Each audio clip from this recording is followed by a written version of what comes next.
Good morning class, how are you? I think all of you are good and safe.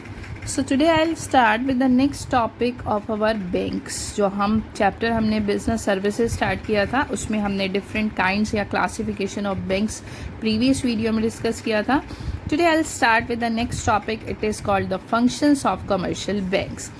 As you can see in your book, they divide the total functions of banks into these categories. They are primary function, secondary function and electronic banking functions या services. So we will discuss all the functions one by one. So firstly start with the first, primary function. As you know, the primary is the most important functions of the bank. This is the main function of a bank which the bank has to perform. So as per this, the bank has performed two kinds of primary functions. The first is accepting deposit, the second is advancing loan. As I told you in the definition also कि bank जिन लोगों के पास extra savings होती हैं, पैसा होता है, उनके पैसे को डिपॉजिट करता है और जिन लोगों को फाइनेंस की रिक्वायरमेंट होती है उनको लोन की सेंस में मनी प्रोवाइड करता है. So now we will discuss कि what kind of deposits we have in different kinds of banks. So first one is accepting deposits. As I said, कि bank accepts the deposits from the general public. The people, those who are having extra money in sense of savings, they will open their account in the bank and deposit their money in that bank account. Now, there are different kinds of bank accounts which we can open in any bank and deposit our money there. I'll start with the first one. This is first fixed or time deposit account. From the name, fixed deposit. Fixed deposit, here money is deposited in this account for a particular or for a fixed time period. The depositor will get a receipt of this FD account. You cannot withdraw money before that time period. जितने time period के लिए मैंने ये FD purchase की है उससे पहले मैं इसको withdraw नहीं कर सकती. I will get the rate of interest on this deposit is good. The amount of deposit या यू कैन से कि जितना भी आप अमाउंट डिपॉजिट करवाना चाहते हैं, it is depends on you. जितना भी आप अमाउंट डिपॉजिट करवाएंगे बैंक आपको रिटर्न में उसकी एक रिसिप्ट प्रोवाइड करेगा. You will deposit your amount in that FD account और आपको इसके ऊपर जो रेट ऑफ इंटरेस्ट मिलेगी that is the maximum rate of interest provided by the bank. But there are some conditions related to this fixed deposit. You will deposit your money if in this FD account you need to deposit your money for a fixed time period. For example, मैंने 5 years के लिए अपना पैसा एक FD account में deposit करवा दिया, तो 5 years से पहले मुझे वो पैसा कैश में कन्वर्ट नहीं करने की परमिशन है. मीन्स अगर मुझे मतलब बहुत ही क्रिटिकल सिचुएशन या बहुत ही एमरजेंसी सिचुएशन में अपनी FD को कैश में कन्वर्ट कर सकते हो, बट उस सिचुएशन में जितना भी इंटरेस्ट उस टाइम पीरियड तक का बना है वो आपको बैंक नहीं देगा. So basically the person who deposit their money for a fixed deposit account, they cannot withdraw that money up to that time period. तो अगर मैंने 5 years के लिए पैसा डिपॉजिट करवाया है तो मैं इसको 5 years के बाद ही इन कैश करवाती हूँ. So this is known as the first fixed or time deposit account. Second we have the current account. This is the simple account जो डिपॉजिटर नंबर ऑफ ट्रांजेक्शन्स करता है जिस अकाउंट में, that is called the current account. Means कभी वो उसमें पैसा withdraw कर रहा है, कभी वो उसमें डिपॉजिट कर रहा है. जो बेसिकली हमारे जर्नली बिजनेसमैन के या सैलरीड पर्सन के अकाउंट्स होते हैं, they are the current accounts, जिसमें कभी हम पैसा डिपॉजिट कर देते हैं और कभी उसमें से विड्रॉ कर देते हैं. That is known as the current deposit account. इसके ऊपर जो रेट ऑफ इंटरेस्ट होती है वो as compare to obviously fix deposit से कम होती है. जो बैंक है इस तरह की सर्विसेज चार्ज करने के लिए या सर्विसेज प्रोवाइड करने के लिए आपसे कुछ चार्जेस लेता है.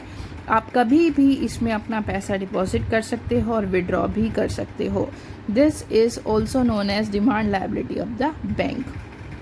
If the money is withdrawn, if you want to withdraw the money from this account by using check, you will withdraw money. And if you want to deposit in this account, if you want to deposit, as this is again I am saying, if you want to deposit, that is known as the demand liability of the bank. So this is about the current account. The third we have saving deposit account. This account is a kind of account to encourage the small savings. कि छोटा छोटी savings को encourage करने के लिए bank ने हमें एक फैसिलिटी दी हुई है सेविंग डिपॉजिट अकाउंट के नाम से। तो आप अपनी स्मॉल सेविंग्स को इसमें डिपॉजिट कर सकते हो, but the rate of interest on this kind of saving deposit is very low. The next we have the recurring deposit account. This is similar to fixed deposit account, but there is a little bit difference between this recurring deposit and fixed deposit account. So the meaning of recurring deposit is it is similar to fixed deposit, but there is a difference between this FD and RD account. In fixed deposit you have to deposit the amount for a fixed time period. So as I said, in this fixed deposit account you have to deposit the amount for a fixed time period. But the thing is कि जितना भी आप fix time period के लिए amount deposit कर रहे हो वो टोटल अमाउंट आपको बिगनिंग में ही इन्वेस्ट करना पड़ता है. But the RD deposit is different than the fix deposit. In this RD deposit, the time period for the deposit is fixed as we have in the fixed deposit account, but there is a difference. Fix deposit में आप beginning में ही सारा amount invest कर देते हो, but in RD deposit account you have to deposit on monthly basis. Like आप EMI देते हो किसी चीज़ की, उसी तरह से आपको हर महीने same amount for a fix time period इस अकाउंट में डिपॉजिट करना होता है. Like for example I can say कि मेरा RD अकाउंट है, मैं हर महीने 5000 रुपीज़ उस अकाउंट में डिपॉजिट कर रही हूँ 5 years के लिए. The time period for the deposit is fixed and the amount of deposit is also fixed. On monthly basis, I am depositing the amount in that RD deposit account. The rate of interest on such deposit is good as compared to saving account, but it is less than the fixed deposit account. Next we have multiple option deposit. Multiple option. It is a type of saving account in which एक access limit cross होने के बाद वो account automatically fix deposit में convert हो जाता है. For example मेरे अकाउंट में 50,000 रुपीज़ हैं सेविंग डिपॉजिट्स की सेंस में, बट अगर वो एक 2 लाख से क्रॉस कर जाता है अमाउंट सेविंग्स का, तो वो ऑटोमेटिकली FD अकाउंट में कन्वर्ट हो जाता है. और सेम है अदर रिवर्स सिचुएशन है कि अगर मेरा एक FD अकाउंट है, फिक्स डिपॉजिट है, उसमें एडिक्वेट फंड अवेलेबल नहीं है, तो वो ऑटोमेटिकली सेविंग अकाउंट में कन्वर्ट हो जाएगा. सो ये इस टाइप का हम ऑप्शन इसलिए अडॉप्ट करते हैं कि हमें रेट ऑफ इंटरेस्ट में वेरिएशन मिल जाता है. If you are depositing in the beginning as a saving deposit account, तो आपकी रेट ऑफ इंटरेस्ट इसमें कम होती है. बट अगर आपका अमाउंट ज़्यादा हो जाता है, वो FD में कन्वर्ट हो जाता है, तो रेट ऑफ इंटरेस्ट भी ज़्यादा हो जाती है. That's why we are using this multiple deposit account. तो हमारे पास कोई बर्डन नहीं होता. आपके पास अगर एक्सेस मनी है तो FD में कन्वर्ट हो जाएगी, otherwise it will be same as saving deposit account. The second is advancing loan. This is the second kind of primary functions. In the first we accept the deposit ki how you will deposit your money in different banks account. Now as per advancing loan, if any person needs loan he needs money, so he can take loan from the bank as advancing loans. Bank will charge a fixed amount of interest on such amount of loan, and you have to pay the amount of interest as well as to repay the amount of loan after a particular time period. One more thing, when you have to take a loan from the bank, you have to deposit some amount of security, as कि कल को अगर आप bank का पैसा return नहीं कर पाए तो बैंक आपकी सिक्योरिटी को बेचकर उस पैसे को रिकवर कर लेगा. Now we have different types of advancing loans. The first is cash credit.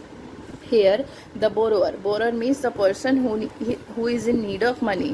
The borrower is allowed to withdraw a specific amount from the bank on a specific security.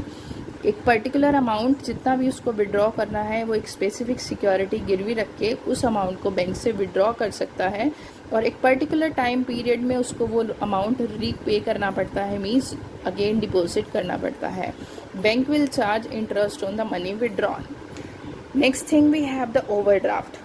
Overdraft is a kind of scheme provided by the bank to its customer. Suppose I am having a saving account in my bank और मेरे bank में 50,000 rupees deposit है. मैं एक regular customer हूँ bank की, मेरी बहुत अच्छी डीलिंग है बैंक्स के साथ. अगर एमरजेंसी सिचुएशन में मुझे ज़्यादा पैसे की ज़रूरत पड़ती है, सपोज आई नीड 60,000, बट मेरे अकाउंट में 50,000 है और बैंक मुझे विड्रॉ करने की परमिशन देता है 60,000, दैट 10,000 एक्स्ट्रा जो मैंने बैंक से विड्रॉ किया, that extra money is known as the overdraft. This kind of facility is provided for a small time period to its customer by the bank to the loyal customer, those who are the regular or loyal customer of the bank. After a fixed time period या as per the predetermined time period, we have to deposit the excess amount in the bank again. जो मैंने 10,000 extra withdraw किए थे वो मुझे एक time period के बाद दोबारा से बैंक में डिपॉजिट करने होंगे.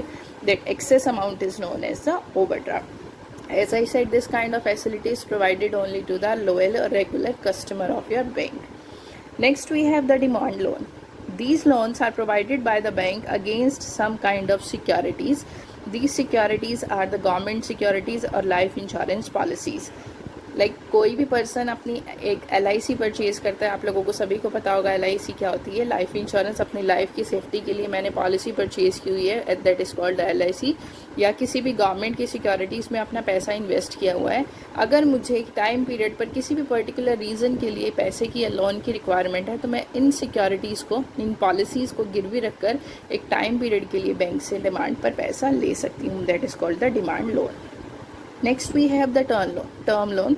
Such kind of loans are provided by the bank to their customer for a fixed time period to purchase any machinery, any truck, कोई भी स्कूटर, कोई भी एसेट खरीदने के लिए. बेसिकली जो हम EMI बेसिस पर आजकल चीज़ें खरीदते हैं, that is the example of term loan. कि I want to purchase a car, मेरे पास फिक्स्ड पैसा नहीं है देने के लिए, तो मैंने EMI बेसिस पर मंथली, क्वार्टरली, हाफ ईयरली या 1 ईयर की बेसिस पर जब इंस्टॉलमेंट में पैसे की पेमेंट के लिए बैंक से एग्रीमेंट किया है, that is called the term loan. Next we have the discounting of bill of exchange. Discounting of bill of exchange, that is provided on basically this kind of bill of exchange is transferred between the seller and buyer on the basis of credit transaction. जब मैंने उधार में कोई भी deal की है तो उस पर्सन को मुझे मेरा पैसा पे करना है, तो बदले में मुझे वो बिल दे देता है. कि फॉर एग्ज़ाम्पल मैंने कस्टमर को सेल की 10,000 रुपीज़ की, he is my regular customer, उसके पास अभी 10,000 रुपये पे करने के लिए नहीं है, तो हम दोनों में डील हुई कि आप मेरा पैसा 2 महीने के बाद दे दीजिएगा, बट एक कंडीशन है कि आपको एक बिल लिख कर देना होगा कि आप 2 मंथ्स के बाद मेरा पैसा पे कर दोगे. That is called the bill of exchange. की a bill is exchange between the seller and the buyer. Unfortunately मुझे 1 महीने या 2 महीने से पहले ही पैसे की ज़रूरत पड़ गई, तो मैंने क्या किया, जो बिल मुझे कस्टमर ने दिया था वो मैं बैंक के पास गई, बैंक ने उसमें से कुछ अमाउंट लेस करके मुझे अमाउंट की पेमेंट कर दी. So this is called discounting of bill of exchange. कि that bill is of 10,000 rupees जो 2 महीने के बाद मेरा कैश में कन्वर्ट होना था, बट इमीडिएट मुझे पैसे की रिक्वायरमेंट थी, तो बैंक ने उस 10,000 रुपीज़ में 500 लेस करके 9,500 मुझे इमीडिएट पे कर दिए. और वो बैंक से जो मैंने बिल इमीडिएट डिस्काउंट करवाया, that is called the discounting of bill of exchange. अब बैंक को क्या एडवांटेज होगा, अब वो पर्सन जिसने मेरा पैसा देना है वो तो 2 महीने के बाद ही पेमेंट करेगा 10,000 रुपीज़ की, तो जो 500 रुपीज़ बैंक ने मुझे लेस पे किया है, that 500 is the income of that bank. So this is called the discounting of bill of exchange. So these are the primary functions of banks. Next we have different kinds of secondary functions. They are the second level functions. In that kind of functions, banks will provide different kind of facilities to their customers. They are, the first is agency function. As an agency, bank will perform different kind of function for their customers. The first is collection and payment of various items. Bank अपने customer के behalf पर, कि customer के पास time नहीं है taxes पे करने का या इंश्योरेंस पे करने का या कहीं पर जाने का, तो मेरे बिहाफ पर मेरा बैंक मेरी इंस्ट्रक्शंस पर वो पेमेंट और कलेक्शन करता है. That is collection and payment. Purchase and sale of security. On the behalf of any customer, if bank purchase any kind of security or sale any security for their customer, they are called the second one. The third is trustee and executor. As per the instruction of the customer, bank also perform the work as a trustee or executor. Executor होता है उत्तराधिकारी और trustee होता है किसी भी institution का कोई भी trust. Next we have remittance of money. Remittance money from one place. If I want to transfer money from one place to another place, तो बैंक मुझे एक प्लेस से दूसरे प्लेस पर, लाइक हिसार से मुझे दिल्ली भेजनी है, दिल्ली से बॉम्बे पैसा भेजना है, तो बैंक इस तरह की फैसिलिटी प्रोवाइड करता है. Purchase and sale of foreign exchange. Bank foreign currency को कन्वर्ट करने का काम करता है, बिकॉज अगर मुझे फॉरेन लेवल पर डील करनी है तो बैंक मुझे इस तरह की फैसिलिटी प्रोवाइड करता है. Letter of reference. Letter of reference की कस्टमर की फाइनेंशियल सिचुएशन कैसी है उसके बारे में लेटर लिखने का काम करता है बैंक, कि आपको दूसरे डीलर के साथ डील करनी है वो आपके ऊपर ट्रस्ट नहीं करेगा जब तक bank letter of reference provide नहीं करेगा. So that's all about this function. Rest we will discuss in the next video, that is bank draft and bankers cheques. Thank you.